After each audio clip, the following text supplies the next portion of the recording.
stuff, but a lot of people saw it. Not a lot of people did something with it. So how did you learn it well enough to act upon it? When you say learn it, what do you mean, like learn it? So I'm imagining the kid watching the show right now. He sees your name on the YouTube link. He clicks it. He probably wants to have a similar kind of success. What vein, I don't know. Maybe he wants to be the greatest teacher of all time. Maybe he wants to be an investor. Maybe he wants to be a rapper.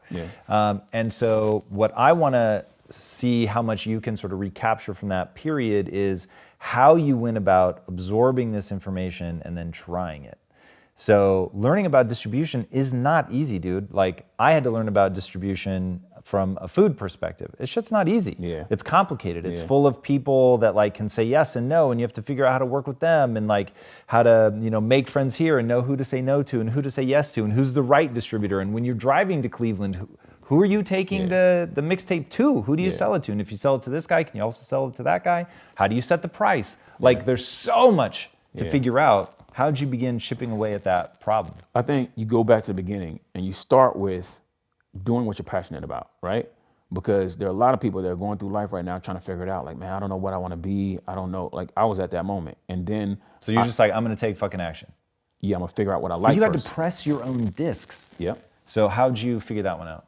Okay, first, I figured out that I really like rap. Remember, I played basketball too. That was what I did every day, religiously. And then when rap started becoming a thing that I actually really liked, then I was just like, oh, this is my passion that I'm actually better at, actually. So I went down that path, right?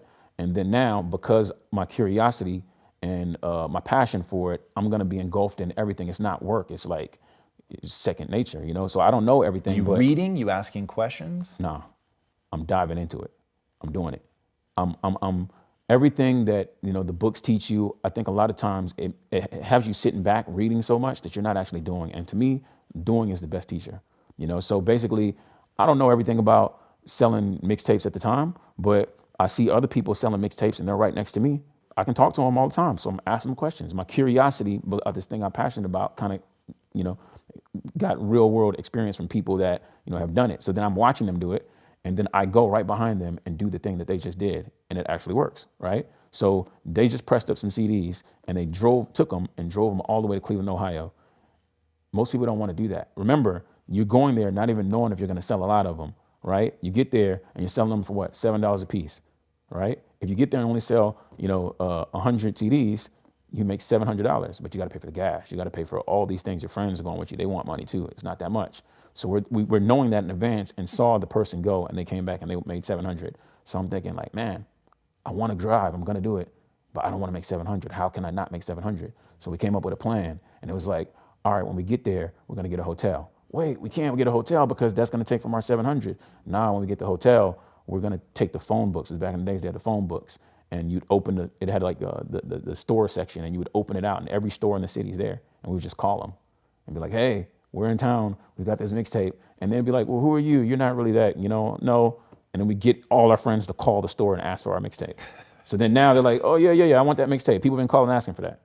So then we go to the store and we sell 100 CDs and now that's $700 more. That's $1,400 now, So it's like doing stuff like that. We're growth hacking things, where we're finding a way to get, people to appreciate what we have. But when you can show it, which we architected it sometimes, then it started becoming, because we had good music, something that they started distributing to people. And then people started hearing it and it just started growing and growing and growing. And we did all kind of things. But all of this came from me watching people. Like, there are other people that did it. Like, people always ask me, who I look up to, role models? I consumed from everybody, like true chameleon, like taking from everybody. No, I can't point to one specific person. It was just like, all right, that part is good, this part's bad. And then I would try, and then I would fail a lot of times.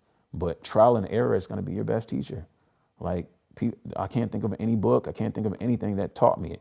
And now when people ask me, it's like, I could tell you a lot, but whatever in it, you got to just do it. You got to do it. And when you get in there, you're going to see that didn't work. And you got to quickly move to what works.